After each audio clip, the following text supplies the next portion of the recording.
मनोबुद्धि अहंकार चित्तानि नाहम्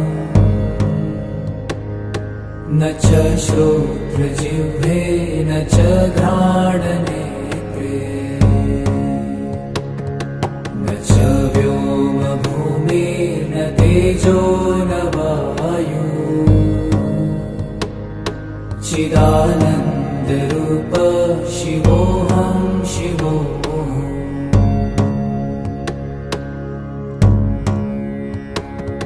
न च प्राणसंज्ञो न वै पञ्चवायु न वा सप्तधातु न वा पञ्चकोश न वा पाणिपादं न चोपस्थपायु चिदानन्दरूप शिवोऽहं शिवोऽहम्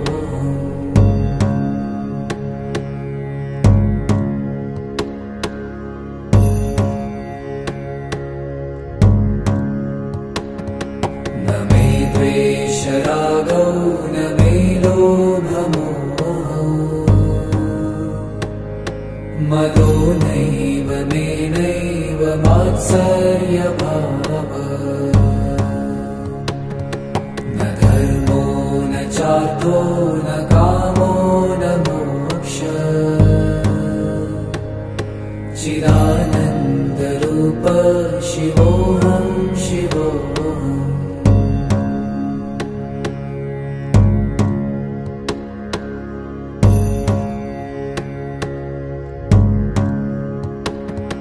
न पुण्यं न पापं न सौख्यं न दुःखम् न मन्त्रो न तीर्थं न वेदा न यज्ञा अहं भोजनं नैव भोजं न भोक्ता चिदानन्दरूप शिवोऽहं शिवोऽहम्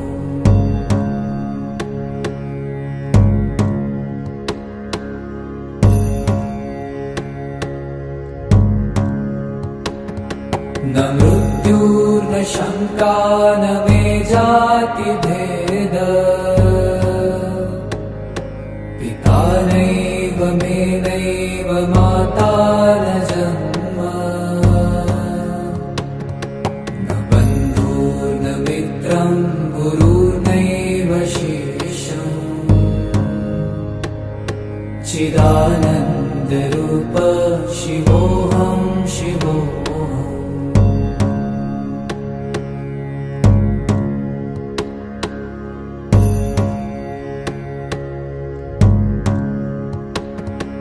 अहं निर्विकल्पो निराकाररूपो विभुत्वा च सर्वत्र सर्वेन्द्रियाणाम् न चासङ्गतं नैव मुक्तिर्न मेय चिदानन्दरूप शिवोऽहं शिवोऽहम्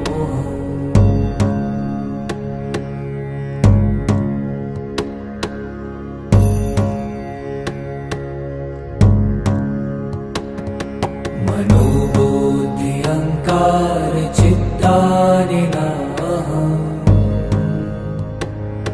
न च श्रोत्रजिह्वे न च घ्राणनेत्रे न च व्योमभूमिर्न तेजो न वायु चिदानन्दरूप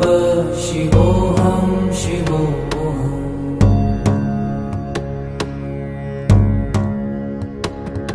न च प्राणसंज्ञो न वै पञ्चवायु न वा सप्तधातु न वा पञ्चकोश न वा पाणिपादं न चोपस्थपायु चिदानन्दरूप शिवोऽहं शिवोऽहम्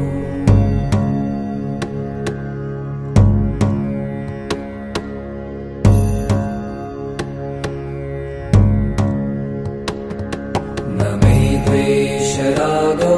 न मे लोभमोहौ मदो नैव मे नैव मात्सर्यभावः न धर्मो न चार्थो न कामो न मोक्षः चिदानन्दरूप शिवोऽहं शिवोऽहम्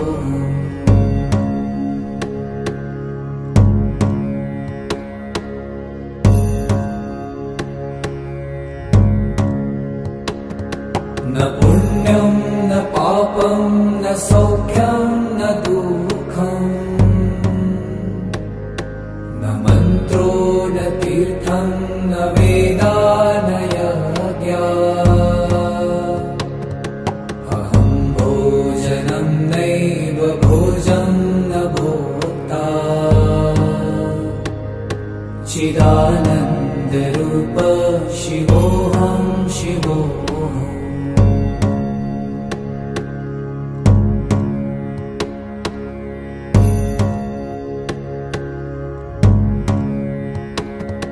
न मृत्युर्न शङ्का न मे जातिभेद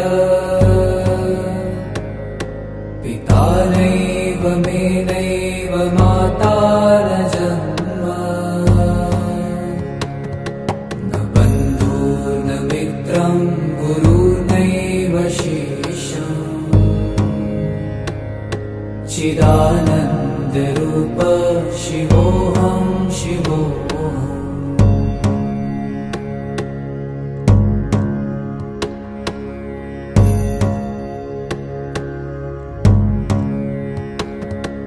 अहं निर्विकल्पो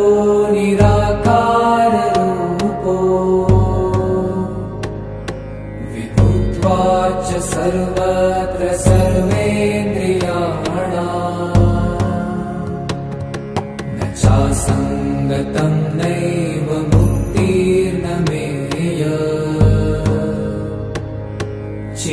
चिदानन्दरूप शिवोऽहं शिवोऽहम्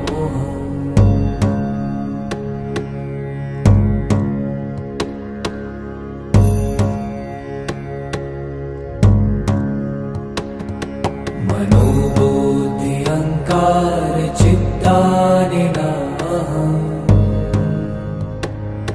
न च श्रोत्रजिह्वे न च घ्राणनेत्रे न च व्योमभूमिर्न तेजो न वायु चिदानन्दरूप शिवोऽहं शिवोऽहम्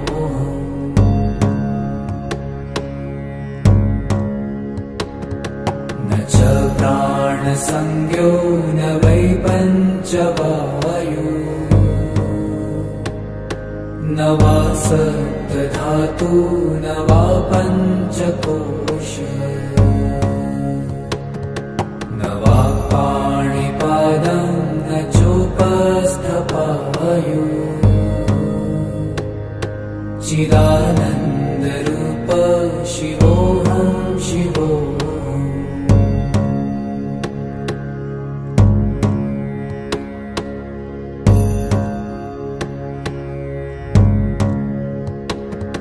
न मे द्वेषरागौ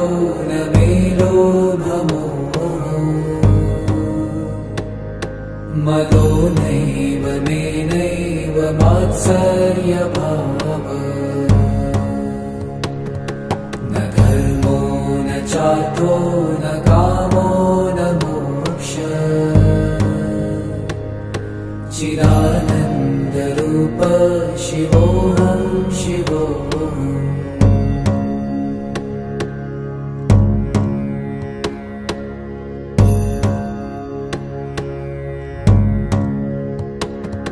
न पुण्यं न पापं न सौख्यं न दुःखम्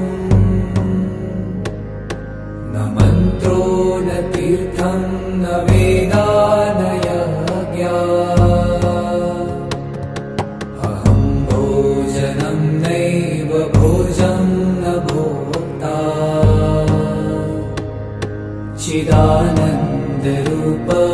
शिवोऽहं शिवोऽहम्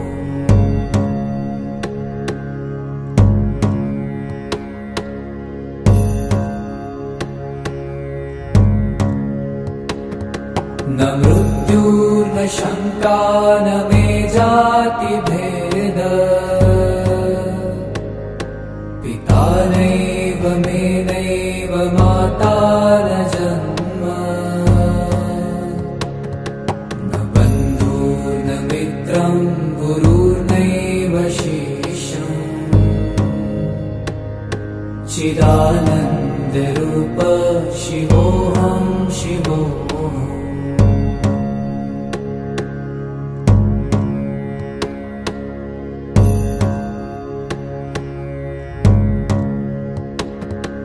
अहं निर्विकल्पो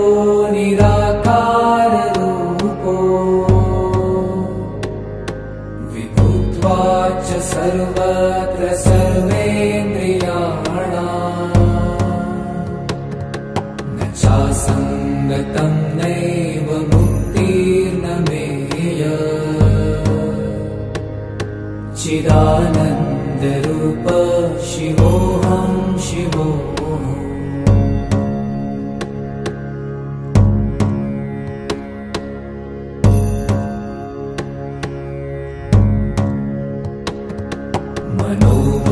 मनोबुद्ध्यहङ्कार चित्तानि नाहम् न च श्रोत्रजिह्वे न च घ्राणनेत्रे न च व्योमभूमिर्न तेजो न वायु चिदानन्दरूप शिवोऽहं शिवोऽहम्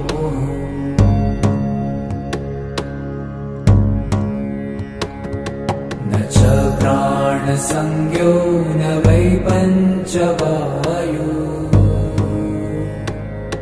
न वा सप्तधातु न वा पञ्चकोश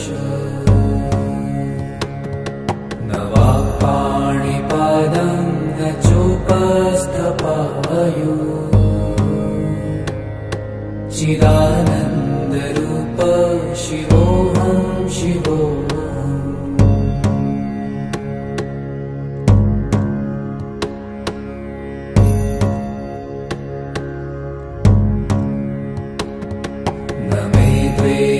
रागौ न मे लोभमोहौ मदो नैव मे नैव मात्सर्यभाव न धर्मो न चार्थो न कामो न मोक्ष चिदानन्दरूप शिवोऽहं शिवोऽहम्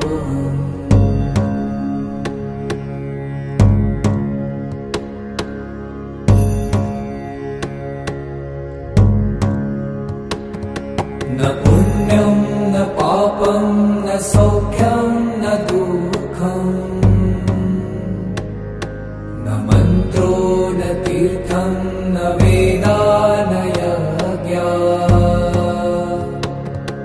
अहं भोजनं नैव भोजं न भोक्ता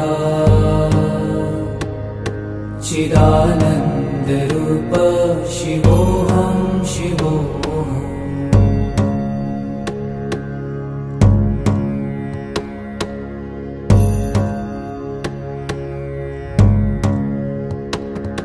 न मृत्युर्न शङ्का न मे जातिभेद पिता नैव मे नैव माता न जन्म न बन्धुर्न मित्रं गुरुर्नैव शिष्यम् चिदानन्दरूप शिवोऽहं शिवोऽहम्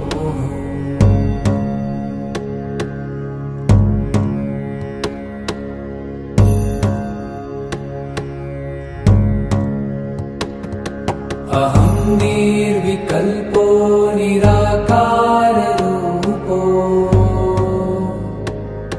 विभूत्वा च सर्व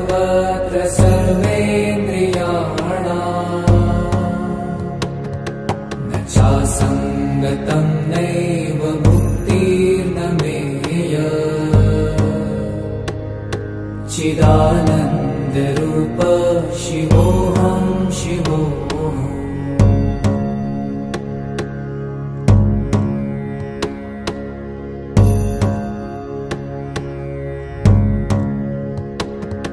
मनोबुद्धि अहङ्कार चित्तानि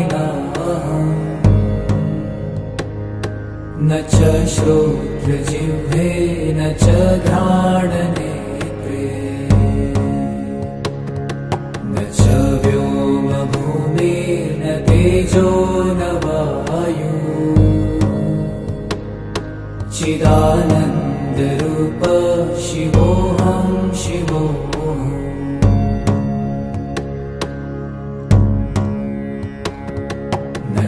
प्राणसंज्ञो न वै पञ्चवायु न वा सप्तधातु न वा पञ्चकोश न वा पाणिपादं न चोपस्थपायु चिदानन्दरूप शिवोऽहं शिवोऽहम्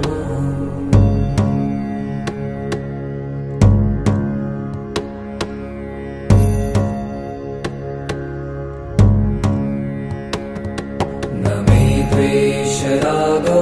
न मे लोभमोहौ मदो नैव मे नैव मात्सर्यभाव न धर्मो न चार्थो न कामो न मोक्ष चिदानन्दरूप शिवोऽहं शिवोऽहम्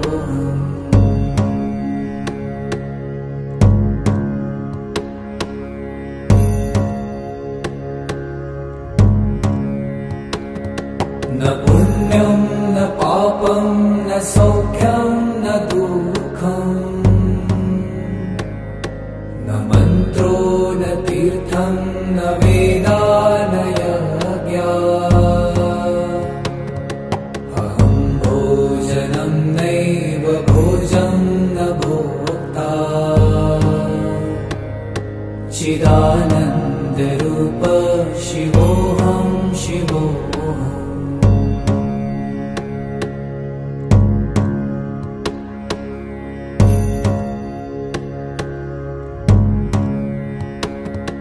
न मृत्युर्न शङ्का न मे जातिभेद पिता नैव मे नैव माता न जन्म न बन्धुर्न मित्रं गुरुर्नैव शिष्यम् चिदानन्दरूप शिवोऽहं शिवोऽहम्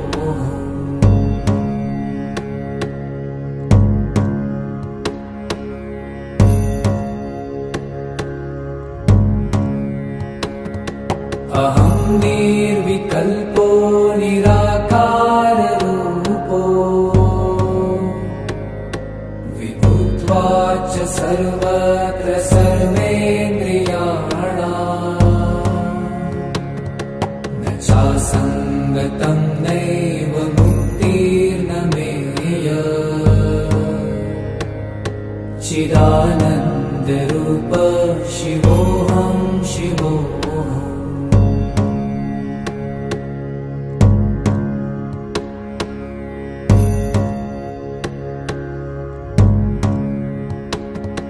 मनोबुद्धि अहङ्कार चित्तानि न च श्रोत्रजिह्वे न च घ्राणनेत्रे न च व्योमभूमिर्न तेजो न वायु चिदानन्दरूप शिवोऽहं शिवोऽहम्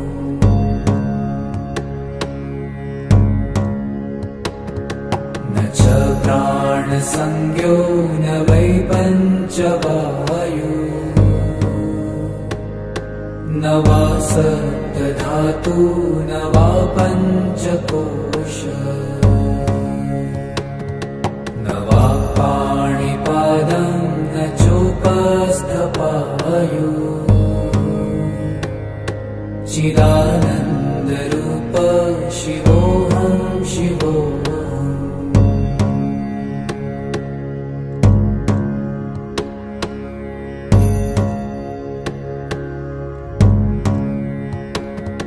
न मे द्वेषरागौ न मे लोभमोहौ मदो नैव मे नैव मात्सर्यभावः न धर्मो न चार्थो न कामो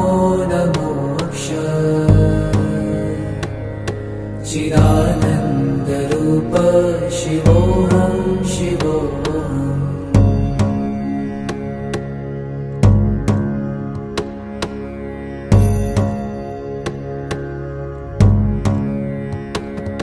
न पुण्यं न पापं न सौख्यं न दुःखम्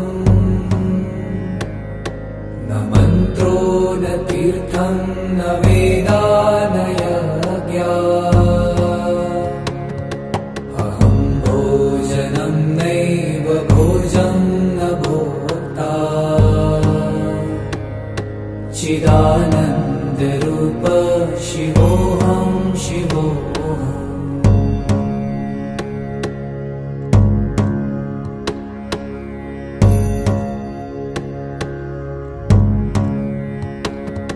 न मृत्युर्न शङ्का न मे जातिभेद पिता नैव मे नैव माता न जन्म न बन्धुर्न मित्रं गुरुर्नैव शिष्यम् चिदानन्दरूप शिवोऽहं शिवोऽहम्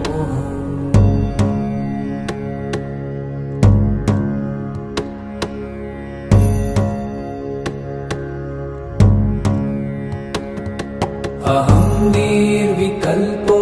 निराकाररूपो विभुत्वाच्च सर्वत्र सर्वेन्द्रियाणाम् न चासङ्गतं नैव मुक्तिर्न मेय चिदानन्दरूप शिवोऽहं शिवोऽहम्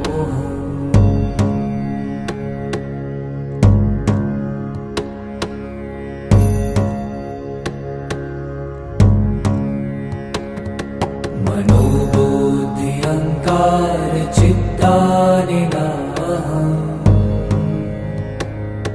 न च श्रोत्रजिह्वे न च घ्राणनेत्रे न च व्योमभूमिर्न तेजो न वायु चिदानन्दरूप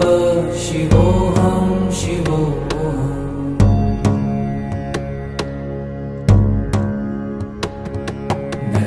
प्राणसंज्ञो न वै पञ्चवायु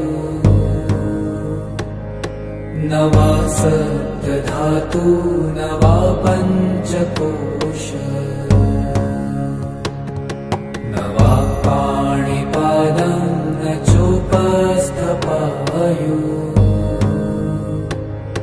चिदानन्दरूप शिवोऽहं शिवोऽहम्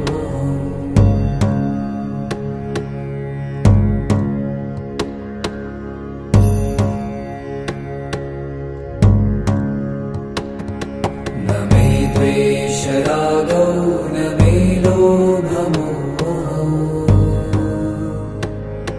मदो नैव मे नैव मात्सर्यभावः न धर्मो न चार्थो न कामो न मोक्षः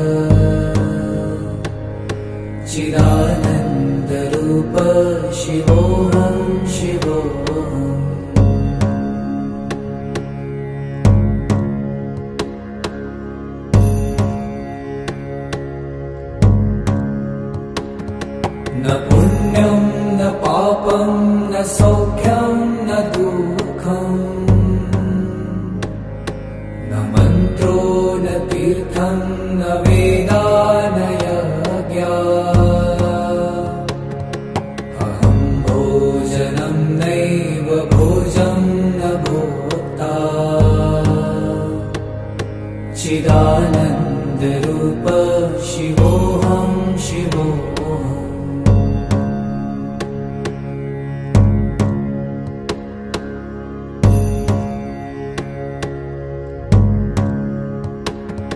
न मृत्युर्न शङ्का न मे जातिभेद पिता नैव मे नैव माता न जन्म न बन्धुर्न मित्रं गुरुर्नैव शिष्यम् चिदानन्दरूप शिवोऽहं शिवोऽहम्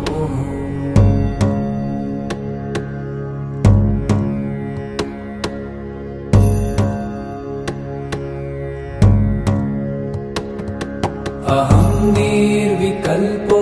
निराकाररूपो विभूत्वाच सर्वत्र सर्वेन्द्रियाणाम्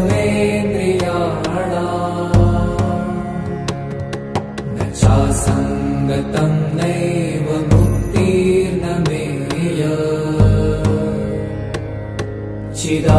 चिदानन्दरूप शिवोऽहं शिवोऽहम्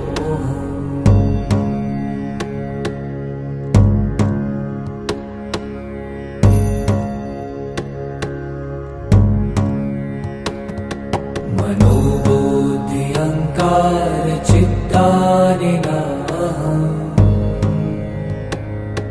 न च श्रोत्रजिह्वे न च घ्राणनेत्रे न च व्योमभूमिर्न तेजो न वायु चिदानन्दरूप शिवोऽहं शिवोऽहम्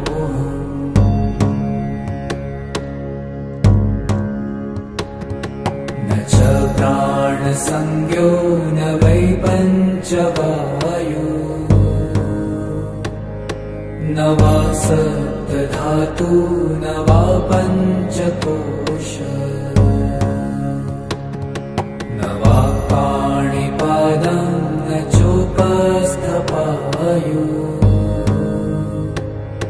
चिदानन्दरूप शिवोऽहं शिवोऽहम्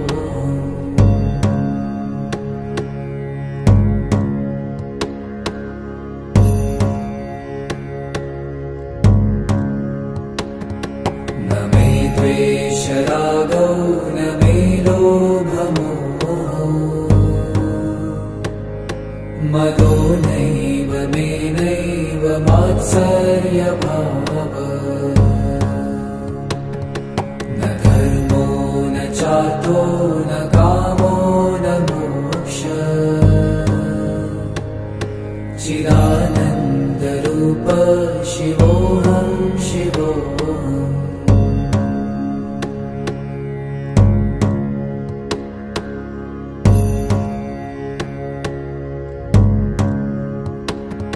न पुण्यं न पापं न सौख्यं न दुःखम् न मन्त्रो न तीर्थं न वेदा न यज्ञा अहं भोजनं नैव भोजं न भोक्ता चिदानन्दरूप शिवोऽहं शिवोऽहम्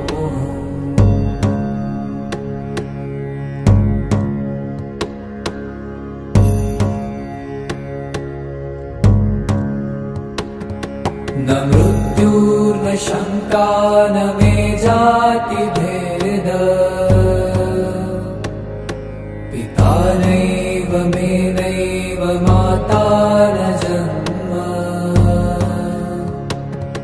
न बन्धुर्न मित्रं गुरुर्नैव शिष्यम् चिदानन्दरूप शिवोऽहं शिवोऽहम्।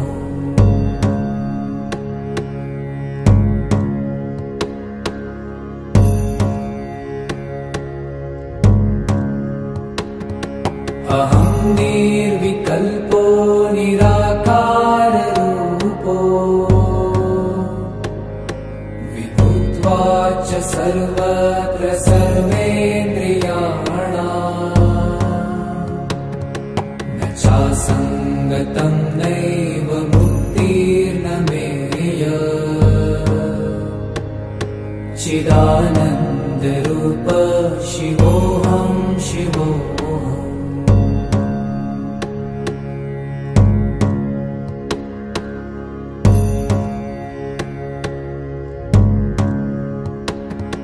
मनोबुद्धि अहङ्कार चित्तानि नाहम् न च श्रोत्रजिह्वे न च घ्राणनेत्रे न च व्योमभूमिर्न तेजो न वायु चिदानन्दरूप शिवोऽहं शिवोऽहम्।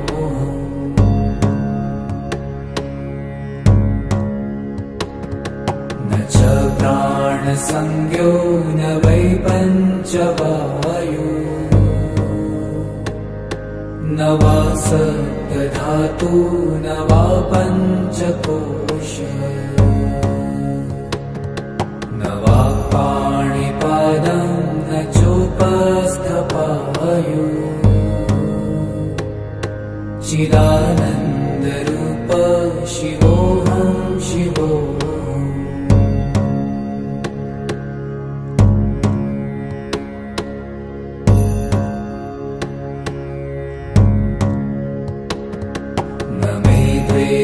रागो न मे लोभमोहो मदो नैव मे नैव मात्सर्यभाव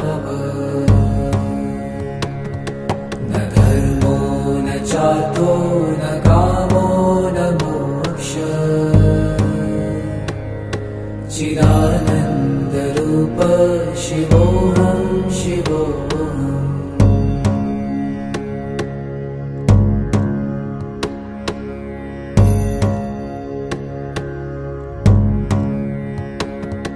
न पुण्यं न पापं न सौख्यं न दुःखम्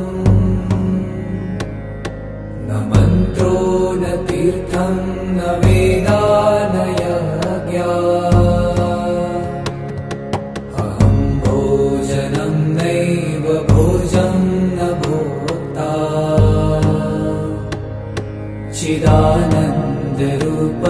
शिवोऽहं शिवोऽहम्।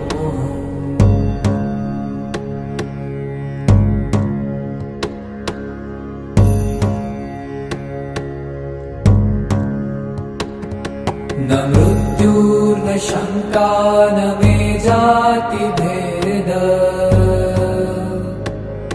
पिता नैव मे नैव माता न जन्म न बन्धुर्न मित्रं गुरुर्नैव शिष्यम् चिदानन्दरूप शिवोऽहं शिवोऽहम्।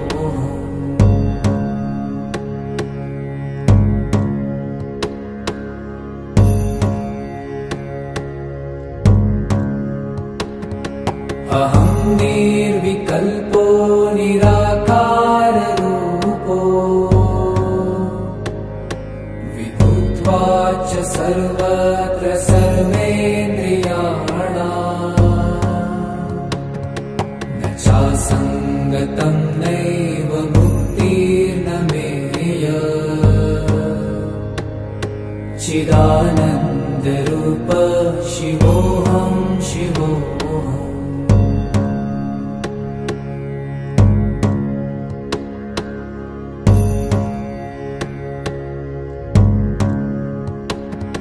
मनोबुद्धि अहङ्कार चित्तानि नाहम् न न च श्रोत्रजिह्वे न च घ्राणनेत्रे न च व्योमभूमिर्न तेजो न वायु चिदानन्दरूप शिवोऽहं शिवोऽहम्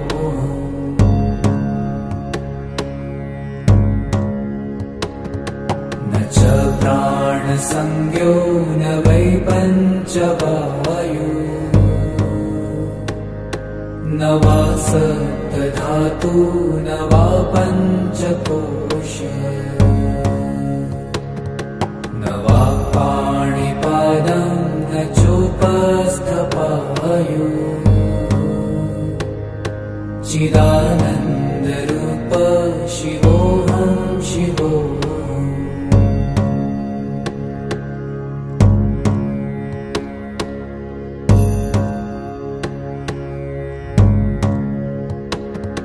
न मे द्वेषरागौ न मे लोभमोहौ मदो नैव मे नैव मात्सर्यभावः न धर्मो न चार्थो न कामो न मोक्षः चिदानन्दरूप शिवोऽहं शिवोऽहम्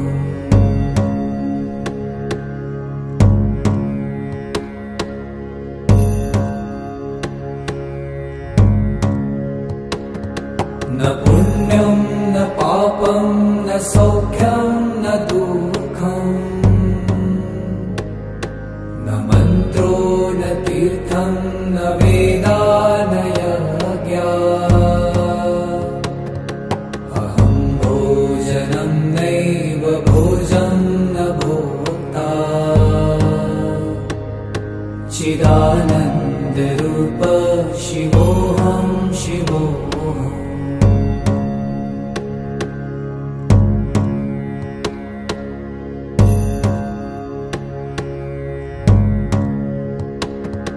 न मृत्युर्न शङ्का न मे जातिभेद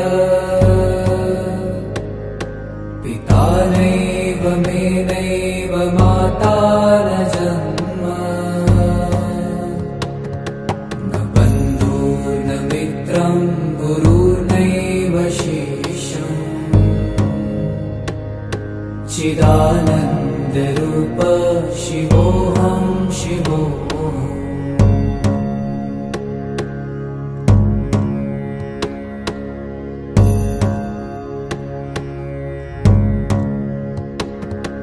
अहं निर्विकल्पो निराकाररूपो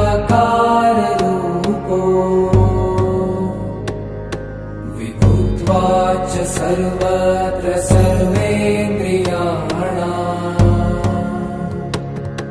न चासङ्गतं नैव मुक्तिर्न मेय चिदानन्दरूप शिवोऽहं शिवोऽहम्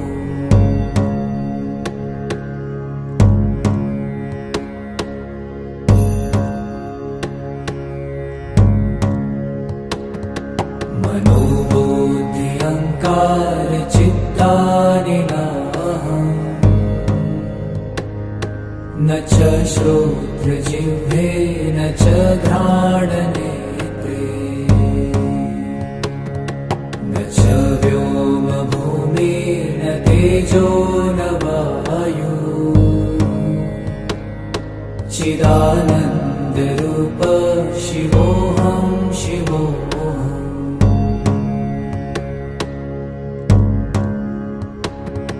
न च प्राणसंज्ञो न वै पञ्चवायु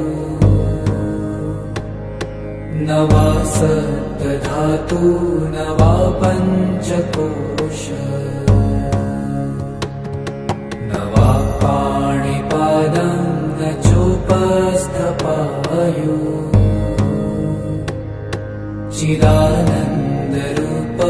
शिवोऽहं शिवोऽहम्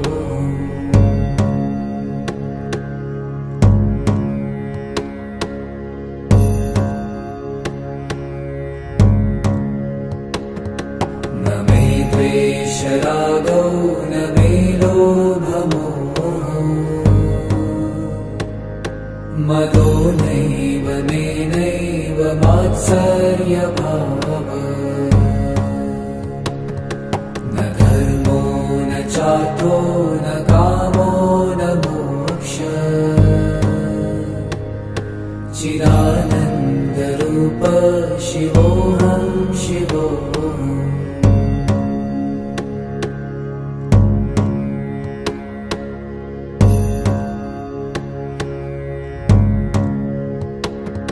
न पुण्यं न पापं न सौख्यं न दुःखम् न मन्त्रो न तीर्थं न वेदा न यज्ञा अहं भोजनं नैव भोजं न भोक्ता चिदानन्दरूप शिवोऽहं शिवोऽहम्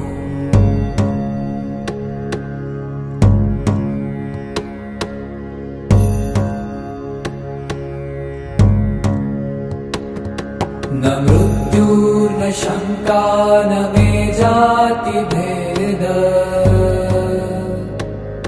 पिता नैव मे नैव माता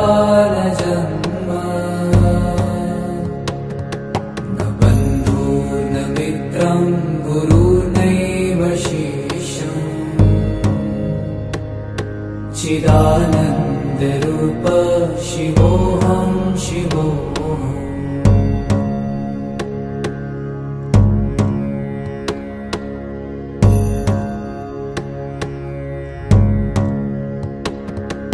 अहं निर्विकल्पो निराकाररूपो विभुत्वाच्च सर्वत्र सर्वेन्द्रियाणाम् न चासङ्गतं नैव मुक्तिर्न मेय चिदानन्दरूप शिवोऽहं शिवोऽहम्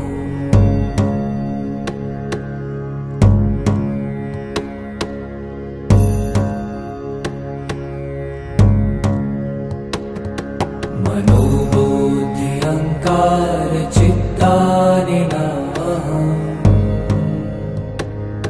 न च श्रोत्रजिह्वे न च घ्राणनेत्रे न च व्योमभूमिर्न तेजो न वायु चिदानन्दरूप शिवोऽहं शिवोऽहम्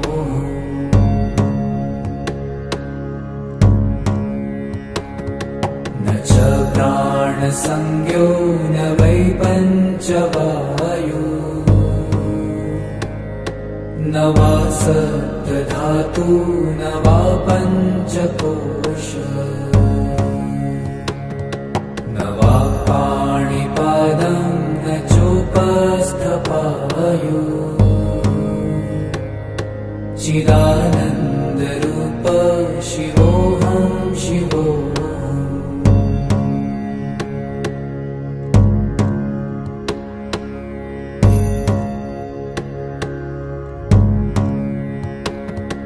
न मे द्वेषरागौ न मे लोभमोहौ मदो नैव मे नैव मात्सर्यभावः न धर्मो न चार्थो न कामो न मोक्षः चिदानन्दरूप शिवोऽहं शिवोऽहम्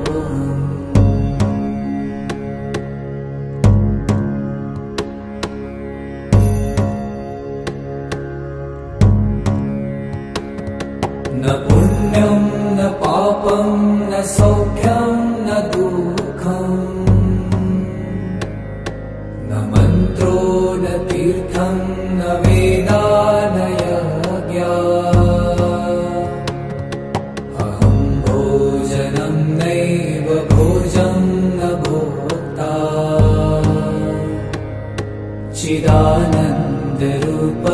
शिवोऽहं शिवोऽहम्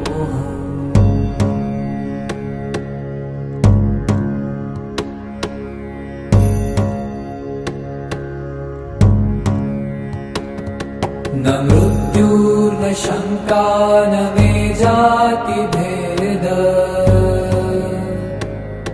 पिता नैव मे नैव माता न जन्म न बन्धुर्न मित्रं गुरुर्नैव शिष्यम् चिदानन्दरूप शिवोऽहं शिवोऽहम्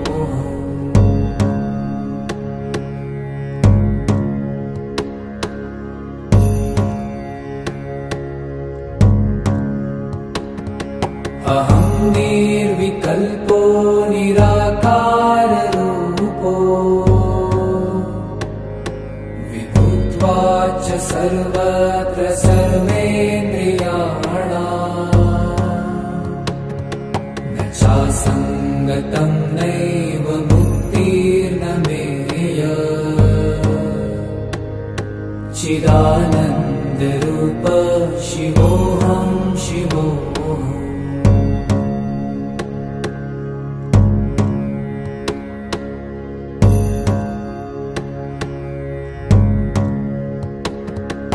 मनोबुद्धि अहङ्कार चित्तानि नाहम्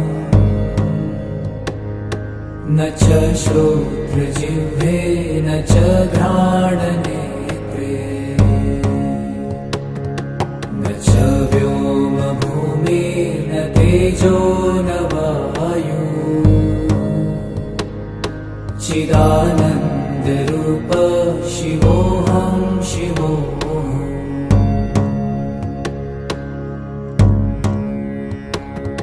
न च प्राणसंज्ञो न वै पञ्चवायु न वा सप्तधातु न वा पञ्चकोश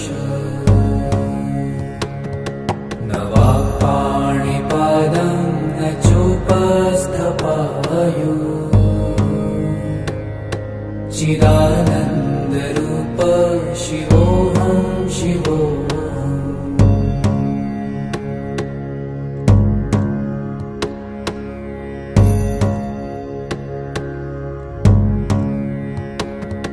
न मे द्वेषरागौ न मे लोभमोहौ मदो नैव मे नैव मात्सर्यभावः न धर्मो न चार्थो न कामो न मोक्षः चिदानन्दरूप शिवोऽहं शिवोऽहम्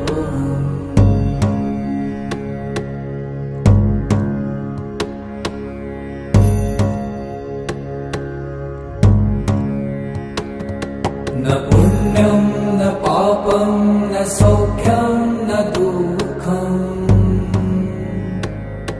न मन्त्रो न तीर्थं न वेदा न यज्ञा अहं भोजनं नैव भोजं न भोक्ता चिदानन्दरूप शिवोऽहं शिवोऽहम्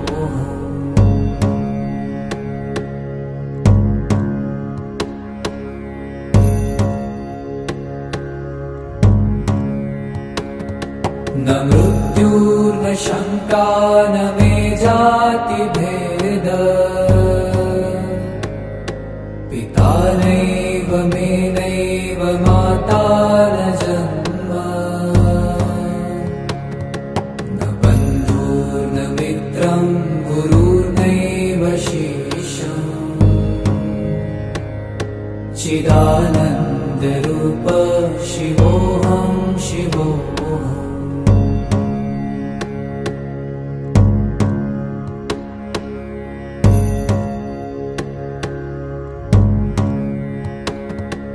अहं निर्विकल्पो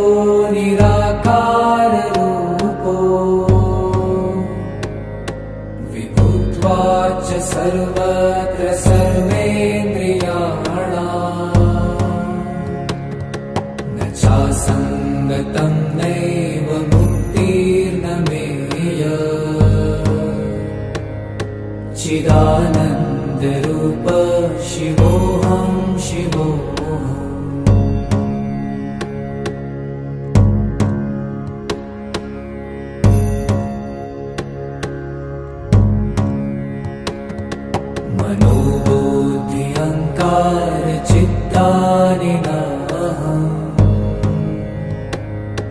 न च श्रोत्रजिह्वे न च घ्राणनेत्रे न च व्योमभूमिर्न तेजो न वायु चिदानन्दरूप शिवोऽहं शिवोऽहम्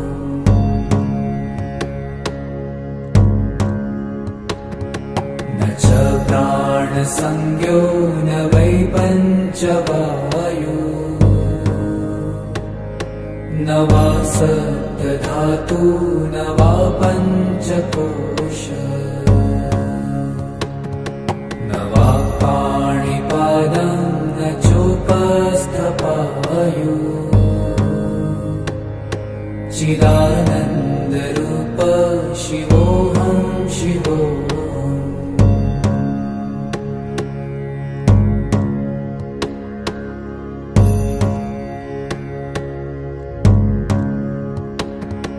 न मे द्वेषरागौ न मे लोभमोहौ मदो नैव मे नैव मात्सर्यभावः न धर्मो न चार्थो न कामो न मोक्षः चिदानन्दरूप शिवोऽहं शिवोऽहम्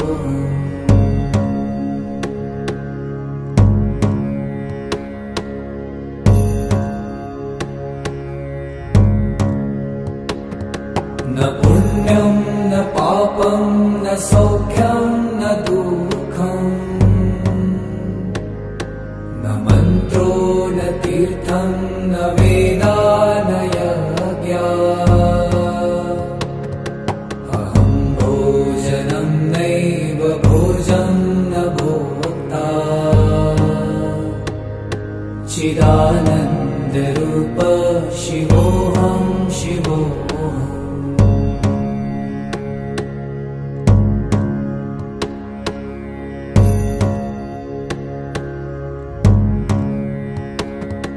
न मृत्युर्न शङ्का न मे जातिभेद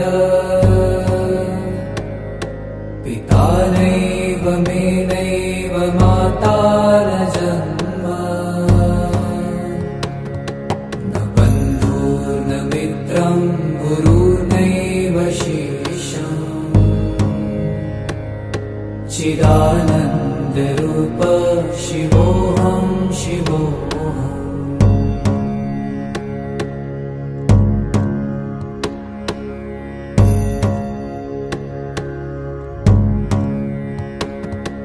अहं निर्विकल्पो निराकाररूपो विभुत्वाच्च सर्वत्र सर्वेन्द्रियाणाम्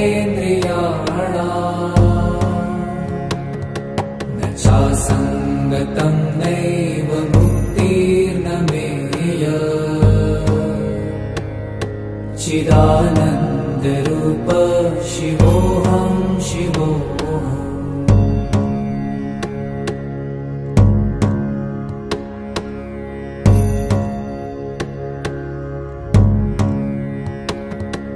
मनोबुद्धि अहङ्कार चित्तानि नाहम् न च श्रोत्रजिह्वे न च घ्राणनेत्रे न च व्योमभूमिर्न तेजो न वायु चिदानन्दरूप शिवोऽहं शिवोऽहम्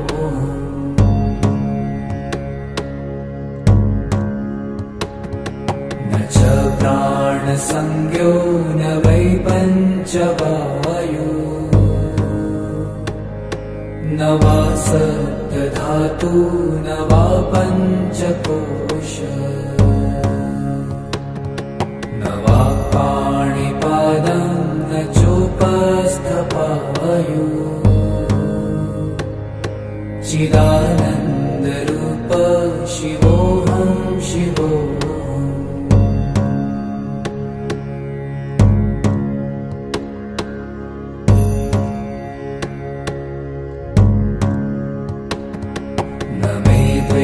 द्वेषरागौ न मे लोभमोहौ मदो नैव मे नैव मात्सर्यभावः न धर्मो न चार्थो न कामो न मोक्षः चिदानन्दरूप शिवोऽहं शिवोऽहम्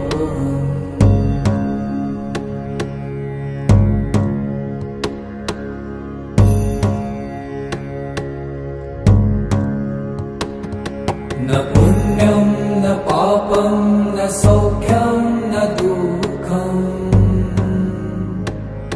न मन्त्रो न तीर्थं न वेदा न यज्ञः अहं भोजनं नैव भोजं न भोक्ता चिदानन्दरूप शिवोऽहं शिवोऽहम्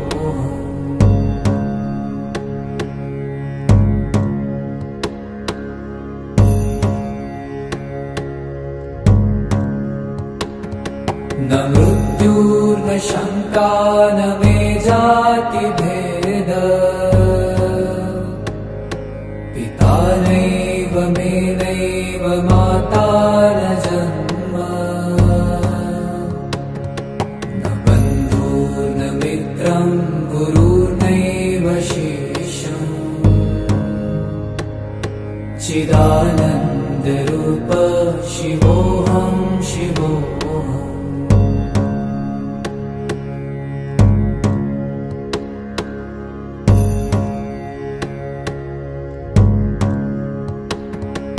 अहं निर्विकल्पो निराकाररूपो विभुत्वाच्च सर्वत्र सर्वेन्द्रियाणाम् न चासङ्गतं नैव मुक्तिर्न मेय चिदानन्दरूप शिवोऽहं शिवोऽहम्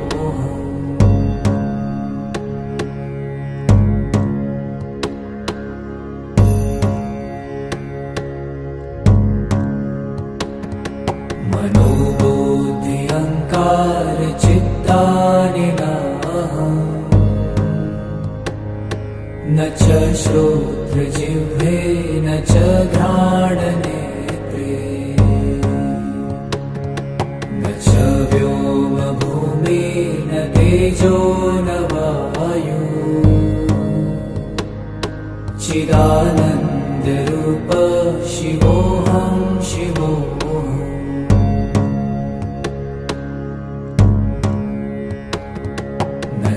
प्राणसंज्ञो न वै पञ्चवायु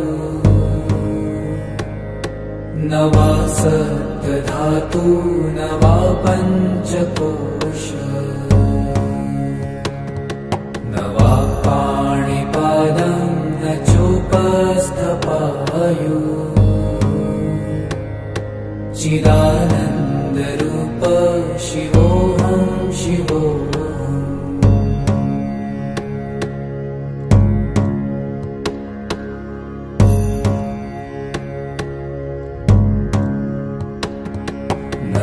द्वेषरागौ न मे लोभमोहौ मदो नैव मे नैव मात्सर्यभावः न धर्मो न चार्थो न कामो न मोक्षः चिदानन्दरूप शिवोऽहं शिवोऽहम्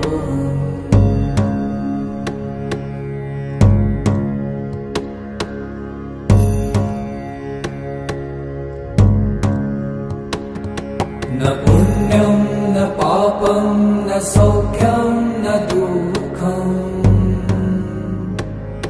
न मन्त्रो न तीर्थं न वेदा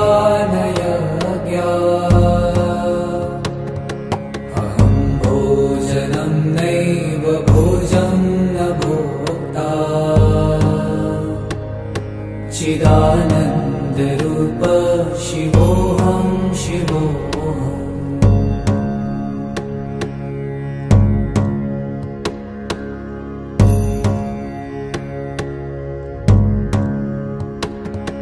न मृत्युर्न शङ्का न मे जातिभेद पिता नैव मे नैव माता न जन्म न बन्धुर्न मित्रं गुरुर्नैव शेषम् चिदानन्दरूप शिवोऽहं शिवोऽहम्